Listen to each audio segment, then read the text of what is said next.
عامر بن ثابت بن عبدالله بن زبیر چې یو صالح انسان و. د سهار د لمانځه پر مهال به یې لاسونه پورته کړل او داسې دعا به یې کوله: یا ربه، له تا څخه د عزت مرګ غواړم. د هغه نه سوال وشو چې د عزت مرګ کومه مرګ دی؟ هغه ویلې چې د عزت مرګ دا دی چې الله پاک مې د سجدې پر مهال سا واخلي. د هغه د مرګ پر مهال د ماښام اذان وشو، مرګ ته نږدې و. نه هغه ویلې چې ما جماعت ته بوځئ. هغه ته یې ویلې ته د مرګ پر بستر پروت یې، څنګه دې جماعت ته بوځو؟ ویلې سبحان الله، هلته آوازونه کیږي چې حی علی الصلاح، لمانځه ته راشئ، حی علی الفلاح، کامیابی ته راشئ، او بیا هم زه په خپل بستر کې مړ شم. د هغه وارثینو هغه یې په اوږو باندې جماعت ته بوته. هغه په ناستې لمونځ وکړه او الله پاک یې په وروستۍ سجده کې ترې سا واخیسته. له لمونځ پرته د دین سرګرداني، د ژوند د یو ټاکلي نصاب نه لرل، د اخلاقو ښه چلند او ښه سلوک نشتوالی دی. چې لمونځ نه وي هیڅ هم نشته. هغوی چې له الله سره خپلې اړیکې پرې کوي، الله پاک له خلکو سره اړیکه شلوي. زموږ موجودیت، زموږ پاتې کیدل، زموږ بریا او زموږ هره چاره په 5 وخته لمانځه کې ده. او هر کله مو چې لمونځ پرېښود، لکه د ګرد او غبار په شان به خواره واره او له منځه ولاړ شو. نن ورځ چې په ظاهره باندې موږ او تاسو وینو چې مسلمانان ذلیله دي او د کفارو او د ظالمانو لاسونه د دوی په وینو باندې سره دي، اصلي لامل دا دی چې مسلمانانو د خپل رب ویر کړی دی. که د مسلمانانو په زړه کې اخلاص وي، دوی د الله رب العزت د اوامرو او د احکامو پابند شي، هر ځای کې به دوی کامیابه او په اوچته غاړه باندې ولاړ وي.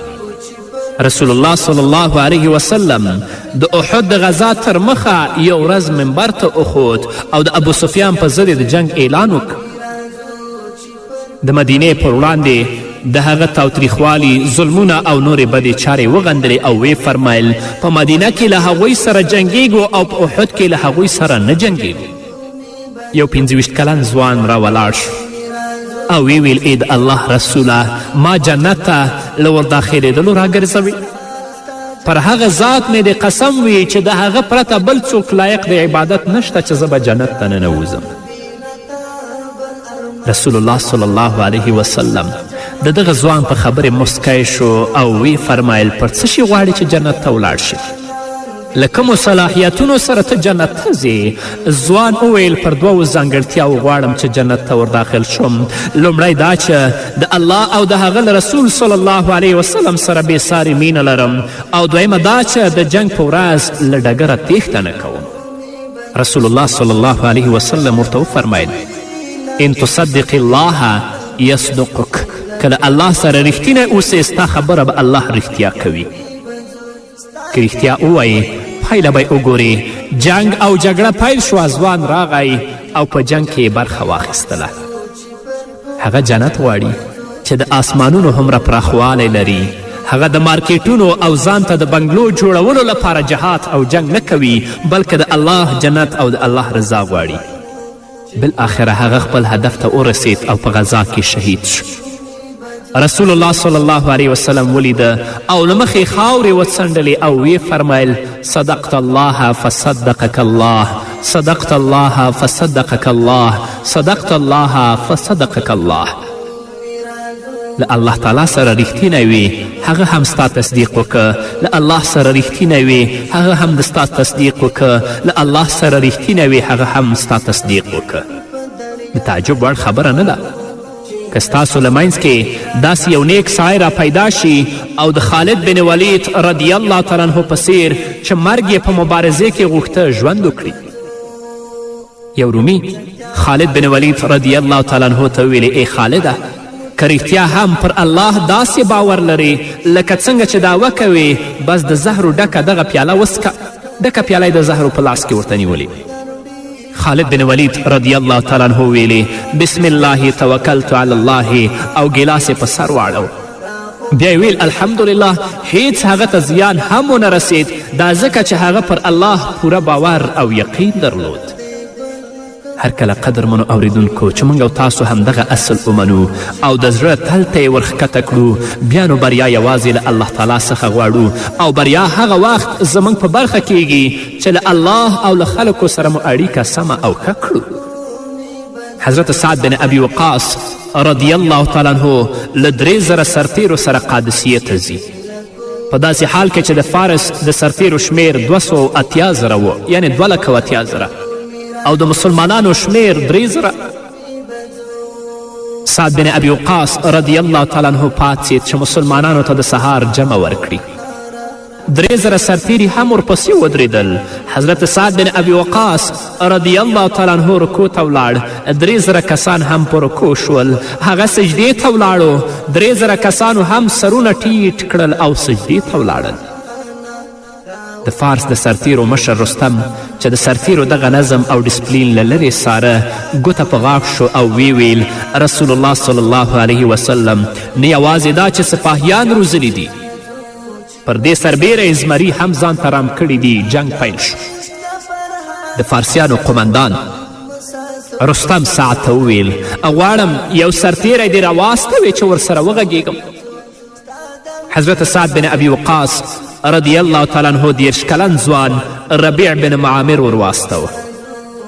هغه ته ویل بڼه او څیره دې مه بدلوه موږ به یوازې د الله په اطاعت سره برلاسي کیږو. هغه ته وایي هیڅ هم له ځان سره مه اخله تاج سره زر او وړۍ مه اغونده عادي اوسه زموږ بنسټونه او اصول زموږ په زړونو کې دي او زموږ هوډ او عزم اوسپنې هم ایلې کوي. حضرت ربیع بن عامر رضی الله تعالی عنه له خپل یو آس نیزه او ساده لباس سره رستم ته ولاړه. کله چې د رستم او د هغه د وزیرانو او قمندانانو نظر په ربیع ولګېده ټولو وخندل. رستم ورته ویل راغلی یاست چې له خپل دغه په ملا ټیټ آس ماتې نیزې او شلیدلو جامو سره دنیا فتح او لاندې کړئ یعنې په هغه باندې مسخرې کوي.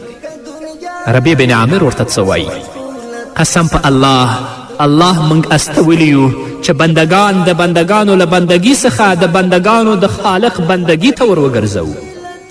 د دنیا له تنګوالي څخه د آخرت پراخوالي او د دینونو له ظلم او ستم څخه د اسلام عدالت ته ور وڅکوو. د دنیا له تنګوالي څخه د آخرت پراخوالی او د دینونو له ظلم او ستم څخه د اسلام عدالت دوی ته ور وڅکوو.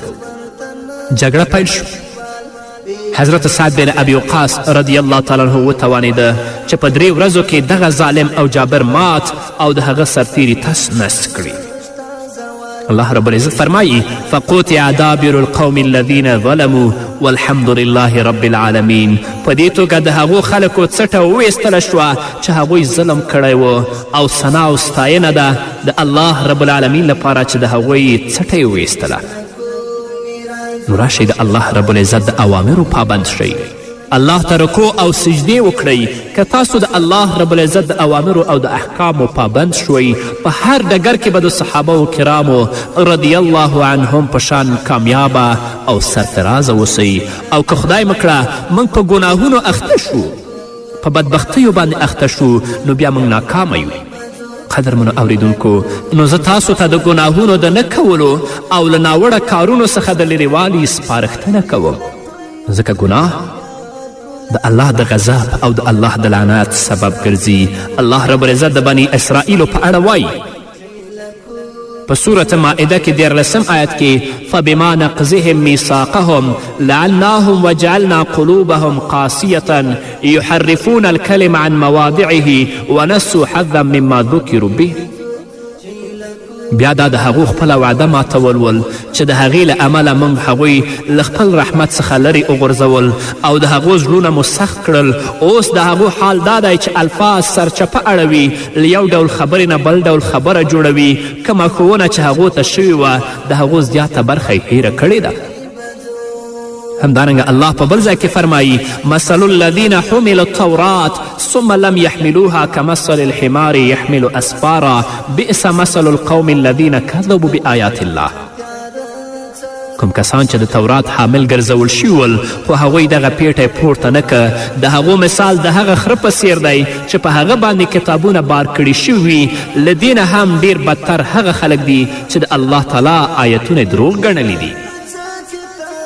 همدارنګه الله رب العزت په صورت حدید کې 14 آیت کې فرمایي الم یعنی للذین آمنوا ان تخشع قلوبهم لذکر الله وما نزل من الحق ولا يكونوا كالذين اوتوا الكتاب من قبل فطال عليهم الامد فقست قلوبهم وكثير منهم فاسقون. نو ثابته شوه قدرمنو اوریدونکو چې د الله په عبادت کې لږوالی او کموالی پر ګناهونو او سرغړونو د ښکیلتیا لامل کیږي. هغوی چې الله پاک یې په خپل عبادت کې ټینګ او ثابت ساتي تر مرګه به په خپل حال وي. عایز قرني په خپل کتاب کې لیکي چې په الجزایر کې یو مسلمان او پرهیزګار ځوان و. دی رښتیا هم د الله ولی و. په یو ترافیکي پیښه کې د هغه گاډی او د هغه موټر په بل مخ واوړېده. دی 3 ورځې بېهوشه شو. تاسو پوهیږئ په دغه 3 ورځو کې دی د فاتحې د سورې تلاوت کوه چې سا یې هم وخته او خپل روح یې الله ته وسپاره. په همدغه الجزایر کې یو بل ځوان چې وخت یې په لهو لعب بېدیني او چټیاتو کې تیر کړی و له یوې ورته ترافیکي پیښې سره مخامخ کیږي. کله چې خلک ورسیږي د ده په خوله یوه سندره زمزمه کیږي. ذکر الله ويثبت الله الذين آمنوا بالقول الثابت في الحياة الدنيا وفي الآخرة ويضل الله الظالمين ويفعل الله ما يشاء. الله رب العزت ایمان راوړونکو ته په دنیا او آخرت دواړو کې د یوې ثابتې وینا پر بنسټ ثبات په برخه کوي او الله ظالمان ګمراه کوي. د الله واک دی چې څه غواړي الله هغه کوي. هغه لومړی ځوان د فاتحې په صورت روزل شوی او په همدغې فاتحې له دنیا څخه ولاړه. خو هغه بل ځوان چې د بدو سندرو په اورېدو لوی شوی او روزل شوی و په هماغو سندرو له دنیا څخه لاړه.